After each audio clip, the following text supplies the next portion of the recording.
The stars outside the ship window looked cold and distant. Ryan sat alone in the cockpit of the Emberlight, a small human scout ship built for deep space missions. He had been traveling for weeks, searching unexplored systems for life or lost signals. Then, without warning, the ship picked up something strange, a broken signal, weak but clear. "Help! Us! They are coming!" It repeated again and again, always with static in the middle. The source came from a planet called Lunara, one not marked on any human map. Ryan changed course. As the Emberlight entered Lunara's atmosphere, everything went wrong. The sky was filled with storms. The ship shook, alarms screamed, and control systems failed one by one. Ryan tried to pull up, but it was too late. The ship crash-landed in a wide field near a canyon. Metal tore, flames burst out, and the world turned black. When Ryan opened his eyes, he was lying on cold soil. His head throbbed. The ship was half destroyed, smoke rising from its body. He could smell burned wires and feel pain in his right leg. He checked the emergency kit, grabbed a scanner and a water pack, then stepped outside. The air was breathable. Strange. Blue flowers grew near the wreck. The sky was pale purple with 2 moons hanging silently above. Ryan knew he had to send a signal back to Earth, but the communicator was broken. Suddenly, he heard footsteps. He turned quickly, holding a small flare stick like a weapon. From the mist, 5 tall figures appeared. They wore dark cloaks, and their faces were hidden behind smooth silver masks.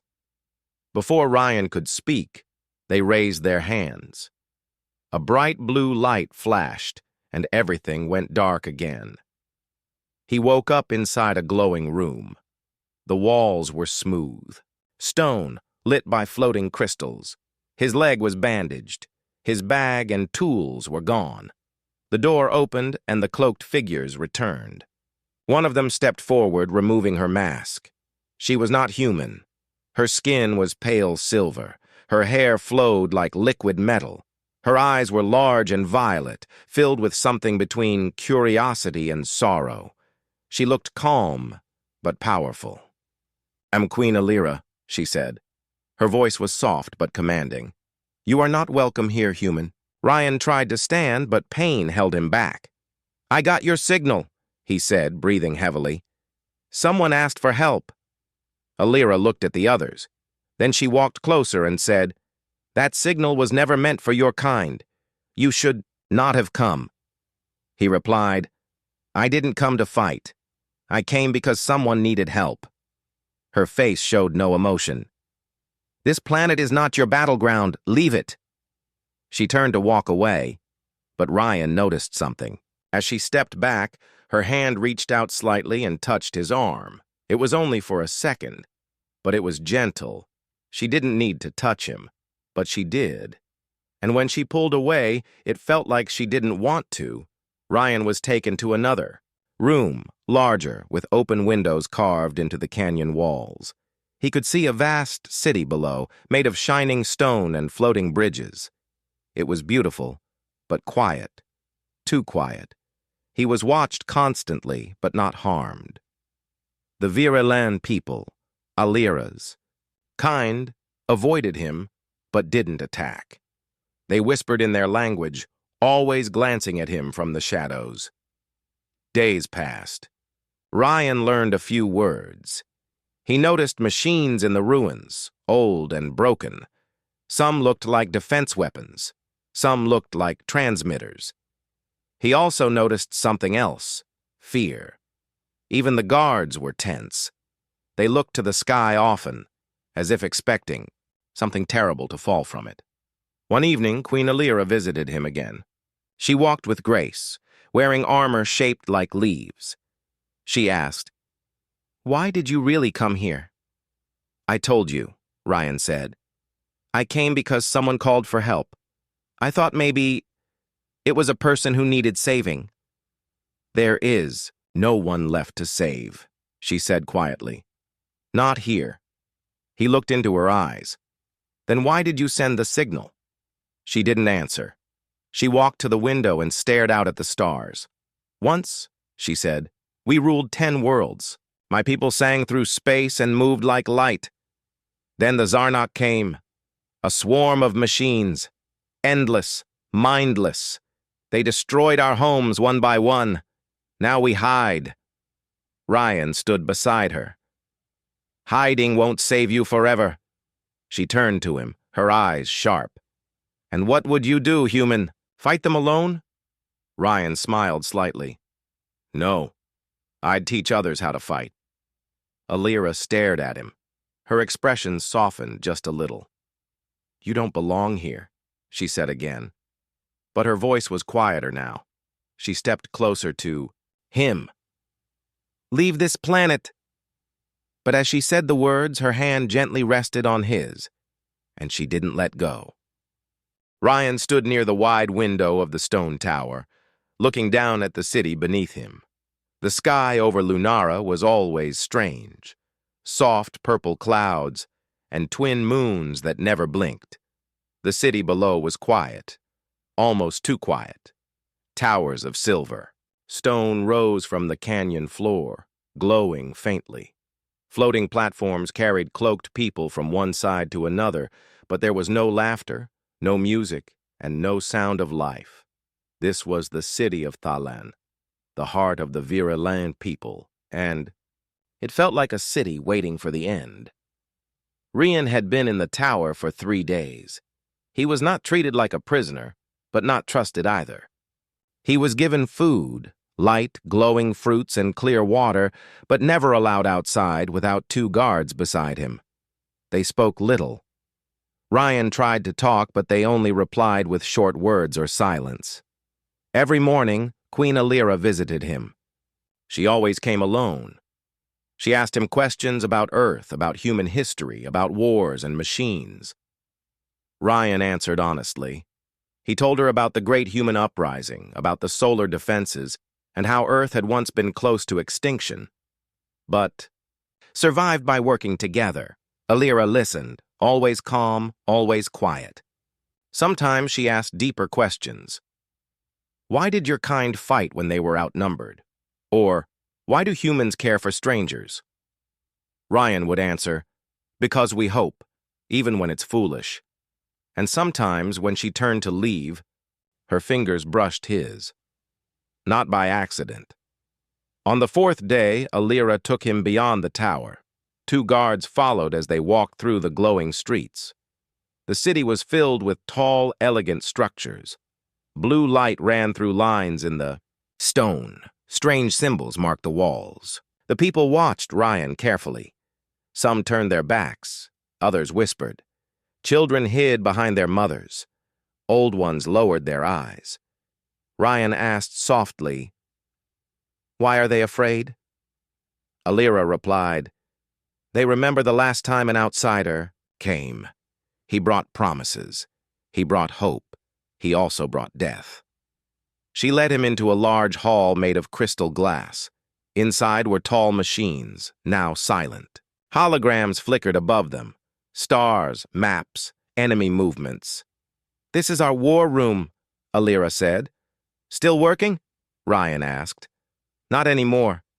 We ran out of power cycles last season. Even our sun collectors are fading." She paused, then turned to face him fully. "My people once ruled space. But the Zarnok swarm changed everything. We tried peace. We tried escape. Nothing worked." Ryan stepped toward the star map. "Then maybe it's time to try something new." Alira looked at him with narrowed eyes. "You mean fight?" "Yes," he said, "but not like you did before." That night, Rian was taken to a small chamber with a round table. 5 tall Virelans sat there, their faces half covered by masks made of stone and metal. They were Alira's high council. The one in the center stood and spoke. "You are human. You have no place here. Why should we listen?" Ryan took a breath. "Because I have seen war. I've seen stronger enemies, and I've seen them fall. The left counselor scoffed. Your people only fight with fire. We have already tried that. Maybe, Ryan said, but humans don't just fight with weapons. We fight with ideas, with teamwork, with speed. He walked to a glowing panel and tapped into the old interface. It blinked, hesitated, then displayed a battlefield image. You built strong defenses, he explained. But they're fixed. That's why the swarm beat you. They studied your patterns, your shields, your systems. But if you break your formation, if you move like they can't predict, if you split your forces into smaller, faster groups, he looked at them. You stop playing defense. You start fighting smart. The room fell into silence. Then the counselor on the right slammed his. Hand down. This is foolish. Human tricks will only lead us to faster ruin. Another agreed. You think like animals, fast, wild, but without order. Our way is balance. Ryan turned to Alira, who had been silent the whole time. Do you believe them? He asked. Alira looked around the room, then at Ryan. If we trust nothing, she said, then we have already lost.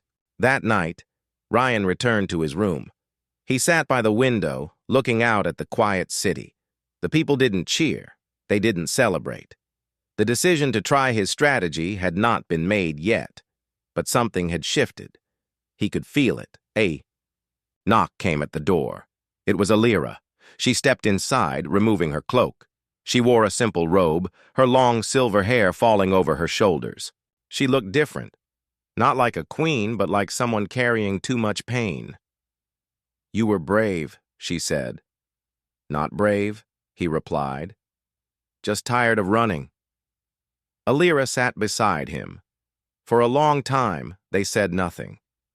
Finally, she whispered, If this fails, your death will be a mercy. Ryan looked at her. I'm not afraid. Alira reached out, gently holding his hand. Neither of them spoke, and she didn't let go. The training grounds were wide, flat, and cracked with age. Once they had been full of life, used by virulent warriors to prepare for battles across the stars. Now they stood mostly empty, with weeds growing between the stone tiles and broken, towers watching in silence. But today, something had changed. Rian stood in the center of the field, holding a long metal pointer.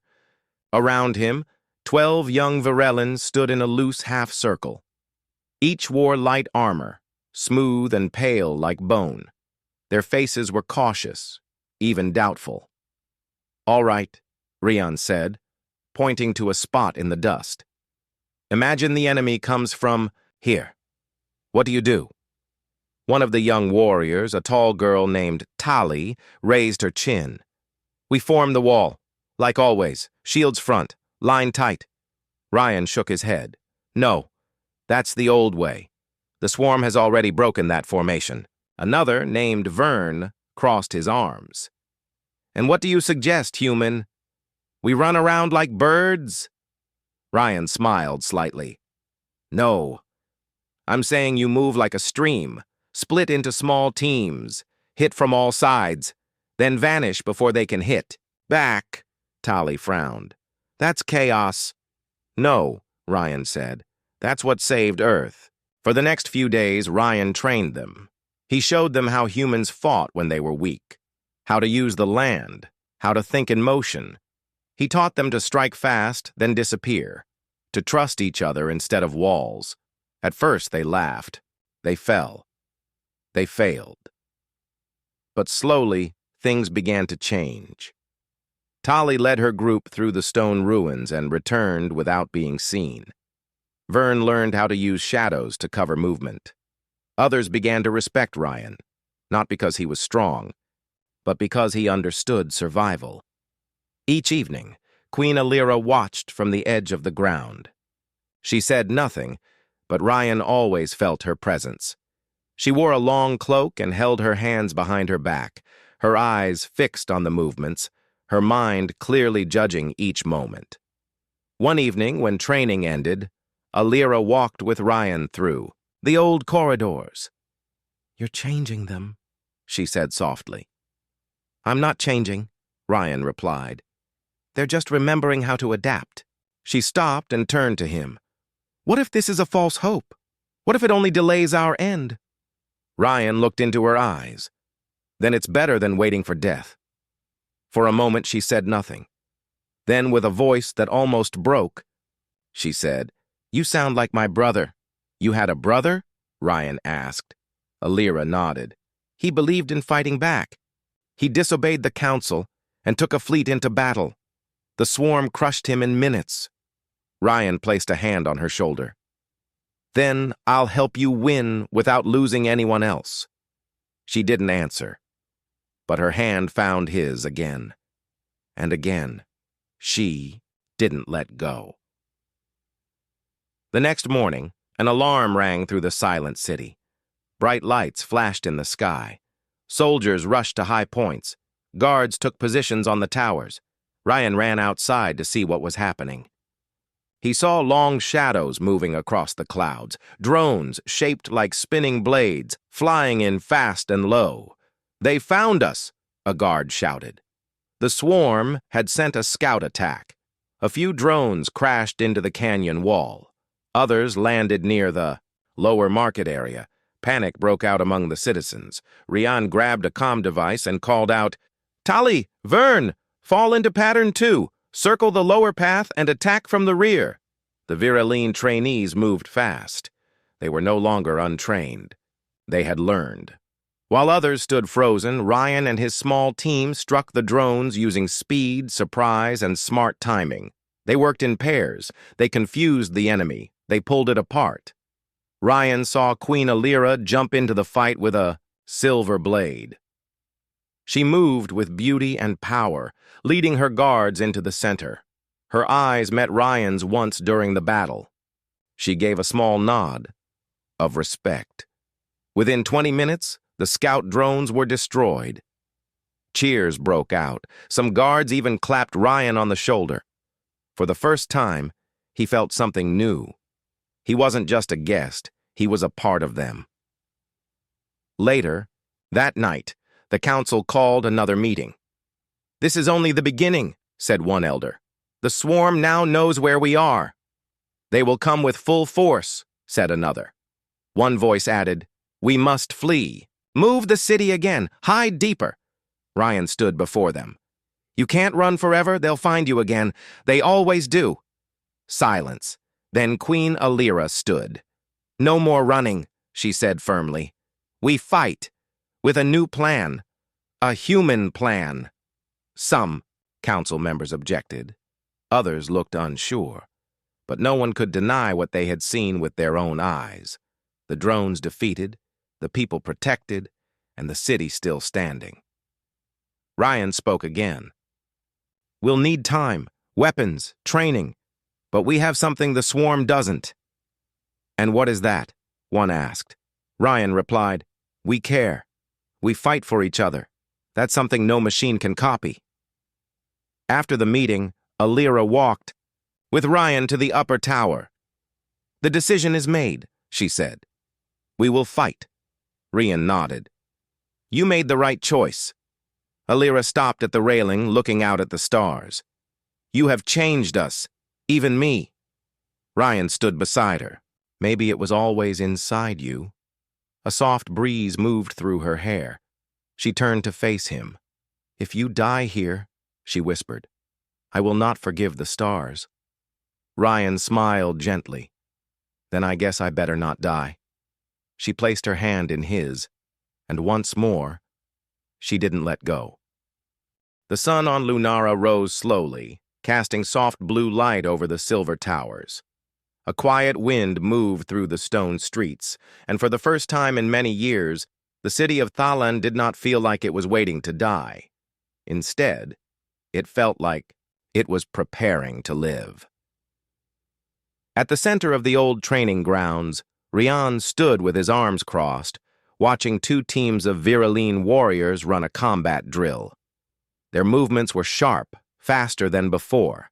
Shields were lighter, weapons shorter, and formations broken into smaller squads, just as Ryan had taught.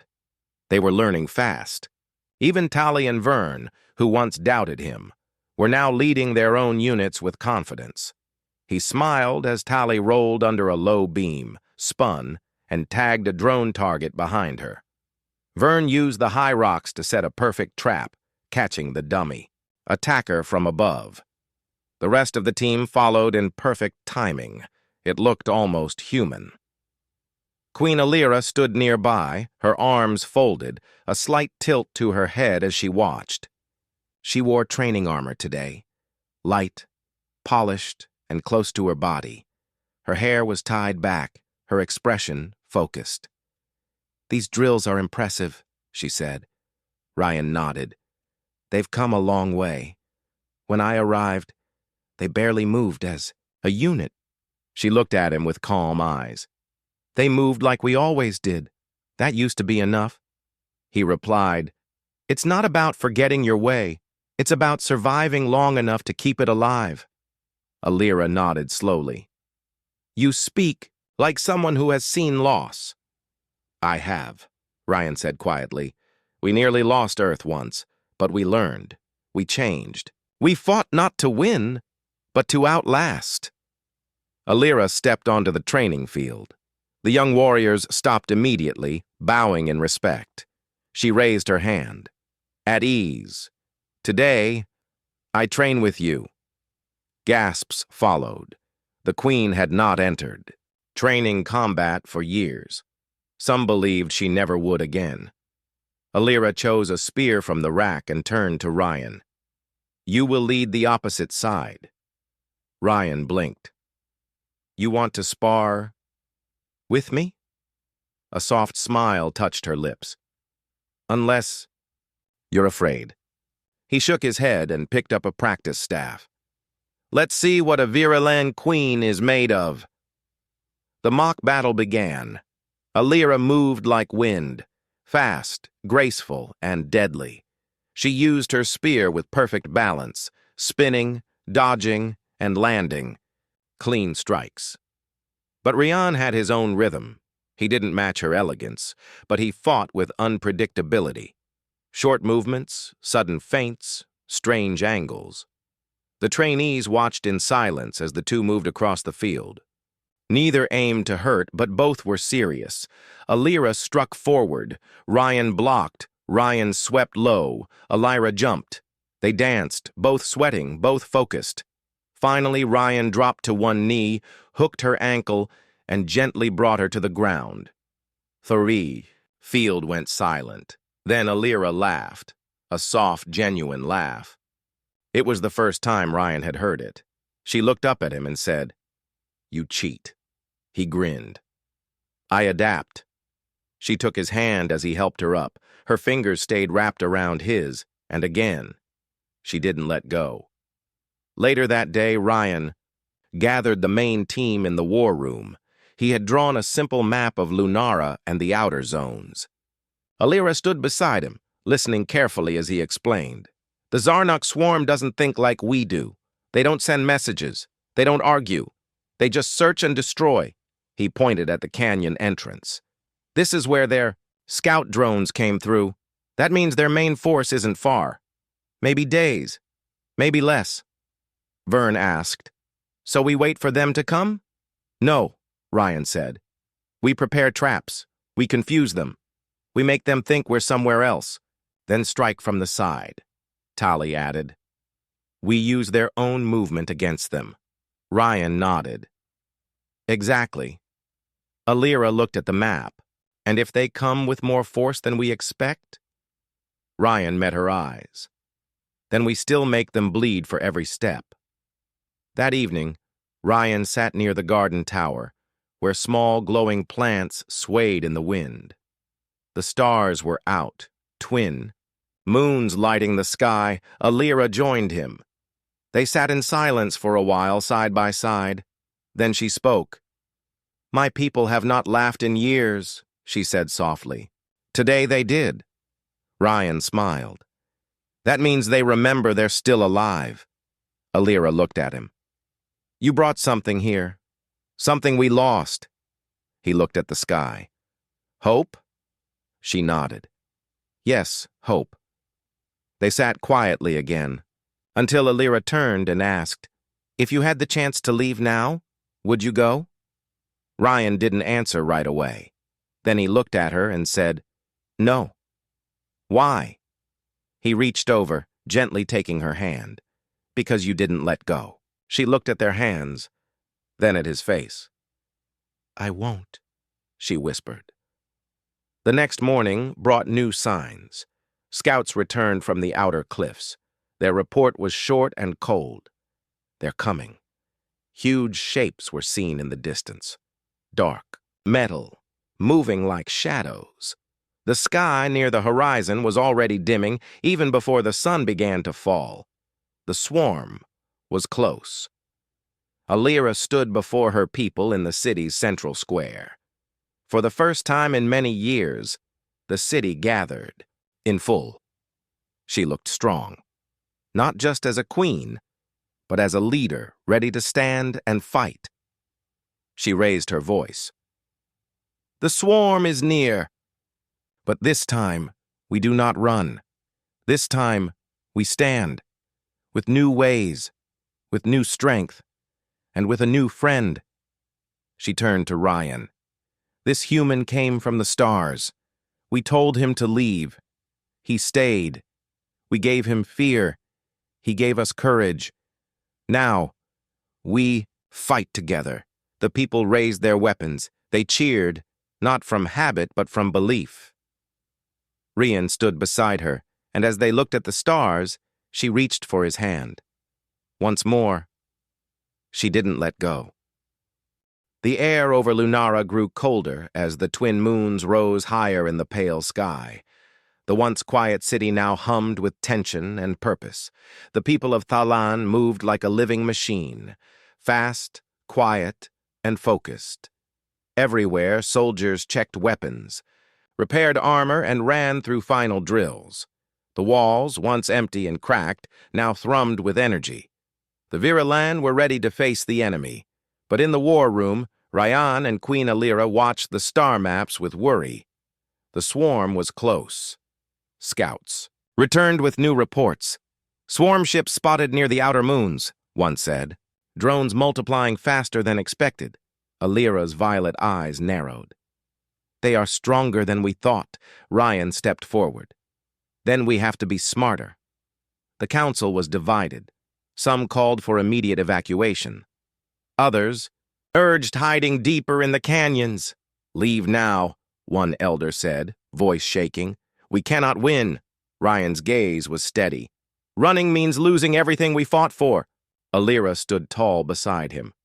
"We will fight. Not because we want to die, but because we want to live." The day before the battle, Ryan gathered the trainees in the old training grounds. He looked at their faces, young, scared, but determined. "We fight not for glory," he said. "We fight for each other, for the future, for every child in this city." Tali stepped forward. "We won't let the swarm take Lunara." Vern nodded. "We fight like humans. We fight smart." Ryan smiled. "Good, remember, move fast, hit hard, then disappear. Confuse the enemy." They repeated the commands, preparing for the fight ahead. As night fell, the city went dark. Not a light shone from the towers. The Viralan hid in their homes and secret places, waiting. The silence was thick. Even the stars seemed to hold their breath. Suddenly, the sky lit up. A massive swarm fleet descended. Dark ships covered the horizon like a shadow that swallowed the stars. The ground shook. The first wave hit fast. Drones poured into the city like a flood. They moved without mercy, searching, destroying. But the Viralan were ready. Small teams moved like ghosts through the streets. Ryan led one group. They struck drones with silent weapons and traps. They used shadows, narrow alleys, and high rooftops. Every hit was quick. Every move planned. The swarm was confused. Queen Alira fought at the front. Her spear cut through drone shells like light through darkness. She moved with the strength of 1,000 warriors. Her voice rose above the battle. "Hold the line! Protect the people! Ryan saw her fall once, caught by a drone's blast. Without thinking, he rushed to her side, fighting off attackers with his staff. Their eyes met. In that moment, fear and hope mixed. He grabbed her hand, and she held his. The battle raged for hours. The swarm came in endless waves. The city shook, buildings crumbled, but the Virulin did not break. The new tactics worked. Drones crashed into traps. Virulin hit and vanished before the swarm could respond. Slowly, the tide turned. At dawn, the sky cleared. The swarm retreated. The city was scarred but standing. Rian sat beside Alira in the ruins. She looked tired but proud. "We survived," she said softly, "because we fought together." Her hand found his again, and she still did not let go. The council met at sunrise. They looked at the damage and the empty streets. One elder spoke. "This victory is only the start. The swarm will return." Alira nodded. "Then we prepare." Ryan smiled. "And next time, we win faster." The council agreed. Hope had returned to Lunara. That evening, under the twin moons, Ryan and Alira stood outside the city walls. The stars were bright. She looked at him. "You could leave," she said. "I could," he replied. "But I stay," she smiled, "because you did not let go of my hand." He took her hand gently. Together they faced the stars, not as two strangers but as allies, as something new. The sky over Lunara had turned dark and heavy. Thick clouds hid the twin moons. A strange silence fell on the city of Thalan, like the calm before a storm. The people waited, knowing that the final battle was near. Rian stood on the highest tower, looking toward the distant horizon. The stars were hidden, but the faint glow of the swarm's ships could be seen moving closer like a dark wave. They came in great numbers, faster than anyone had expected. The city was ready. Alira had spent every moment in planning, training, and leading her people. Now all their hope rested on the strategies Ryan had taught, and the courage of those willing to fight. Below, the streets were filled with warriors, young and old, women and men, all armed and determined. The walls had been reinforced, traps laid in secret places, and signals prepared to warn every part of the city. Ryan turned to the group beside him, Tali, Vern, and other leaders of the Virulin fighters. They looked tired but steady. "It's time," Ryan said. "Remember, move fast and stay in small teams. Use the traps. Confuse them. Protect the people." Tali nodded, gripping her spear. "We won't let them take our home." Vern added, "Let's make them pay for every step." The first wave of the swarm hit just after dawn. It was worse than anyone had imagined. Dark machines poured from the sky, countless and fast. They moved like a storm, crashing through the outer defenses. The ground shook with every blast, and the air was filled with the sounds of explosions and metal breaking. But the Virulin did not panic. Small squads led by Rian and Tali slipped through secret paths. They struck the machines with precise attacks, breaking circuits, planting traps, and disappearing before the swarm could respond. The swarm was built for destruction, but not for cleverness. Queen Alira fought in the heart of the battle. Her spear shone as she moved with grace and power. She protected groups of civilians, leading the wounded to safety and pushing back enemy machines. At one point, a drone aimed straight at her. Without hesitation, Ryan threw himself forward, blocking the attack with his staff. The force knocked him down, and pain exploded in his shoulder. Alira rushed to him. She grabbed his hand and pulled him up. "Are you hurt?" she asked, worry clear in her voice. Ryan smiled weakly. "Just a scratch. We have work to do." Their eyes met. In that moment, the fear of the battle mixed with a deep trust. They held hands, steadying each other amid the chaos. Hours passed like minutes. The city shook, and fires burned, but the fighters never gave up. Tali led her squad through the ruins, hitting drone nests from behind. Vern set traps that stopped whole groups of enemy machines in their tracks. Ryan coordinated small teams, always moving, always, attacking where the swarm least expected. Slowly, the tide began to turn. At last, as the sun set and the sky turned dark, the swarm started to fall back.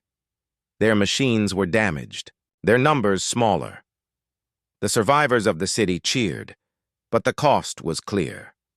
Many homes were lost, streets were ruined, friends and family were gone. Ryan sat beside Alira in the quiet of a ruined garden. She looked at the sky. "We held them off," she said softly. "Because we fought together," Ryan answered. Her hand found his once more. She didn't let go. The council met the next day. The victory was not complete, but it was enough to give hope. "We must prepare for what comes next," Alira said. "The swarm will return, but we are ready." Ryan added, "We've learned to fight smarter. Together we can protect this world." The council agreed. The future was uncertain, but the will to survive was strong. That evening, under the calm sky, Ryan and Alira walked outside the city walls. They looked at the stars, still distant, still cold, but now full of possibility. Alira smiled. "You could leave, you know." Ryan shook his head. "I won't, because you never let go of my hand." She squeezed his hand gently. Together, they faced the future, stronger, united, and ready. The battle was over. The sky above Lunara was quiet once again. The twin moons cast soft light over the city of Talan, now scarred but still standing strong. The people moved slowly through the streets, repairing homes, tending to the wounded, and rebuilding their lives. Ryan stood at the edge of the city looking out at the horizon. The stars were clear and bright. He felt the weight of everything that had happened, the loss, the struggle, and the hope that still burned inside him. Behind him, footsteps approached. It was Queen Alira. She moved quietly, but with the steady grace of a leader who had faced the darkness and survived. "You look tired," she said softly. Ryan smiled, turning to face her. "I feel alive." She reached out, taking his hand in hers. The touch was warm and gentle, but it held a strength that surprised him. After everything, after the battles and the fear, she still did not let go. Together, they walked toward the center of the city. The council was gathering to discuss the future, a future that was no longer certain, but full of possibility. Inside the grand hall, the elders and leaders spoke quietly among themselves. When Alira and Ryan entered, the room fell silent. Alira raised her voice. "The swarm is not gone. They will return. But so will we, stronger, smarter, and united." One elder nodded. "Your human friend showed us new ways to fight, ways we thought lost. We owe him thanks." Ryan stepped forward, speaking calmly. "The strength of Lunara is not just in weapons or walls. It is in the courage of its people, and the will to protect what we love." The council agreed to send a message to Earth, inviting allies to join the fight and share knowledge. The days of isolation were over. Later, Ryan and Alira stood in the city garden. The air was fresh, and soft light filtered through the glowing plants. Children played nearby, laughter filling the space for the first time in years. Alira looked at Ryan. "Will you stay on Lunara? Help us rebuild?" He squeezed her hand. "I came because someone called for help. But I stay because I believe in this place." "In you?" She smiled, the softness returning to her eyes. "You are not like the others who came before." "No," he said. "And you are not like the queens I heard about. You fight with your heart." They stood together in silence, hands still joined. The past battles seemed distant now, replaced by a quiet promise. Days passed, and the city began to bloom again. The Virilan learned new tactics, blending their grace with human strategy. Rian taught them not only how to fight, but why hope and trust mattered as much as strength. One evening, under the light of the twin moons, Alira and Ryan walked outside the city walls. The stars stretched endlessly above them. Alira stopped and looked at him. "You could leave at any time. Return to your home among the stars." He shook his head. "I won't, because you never let go of my hand." Her eyes shone with quiet joy. She stepped closer, resting her head on his shoulder. "We are stronger together," she whispered. The story of Lunara became one of hope, a tale told across many worlds. A human and an alien queen united not by blood, but by choice. They stood hand in hand against the darkness, teaching others that survival was more than fighting. It was about connection, about trust, about never letting go.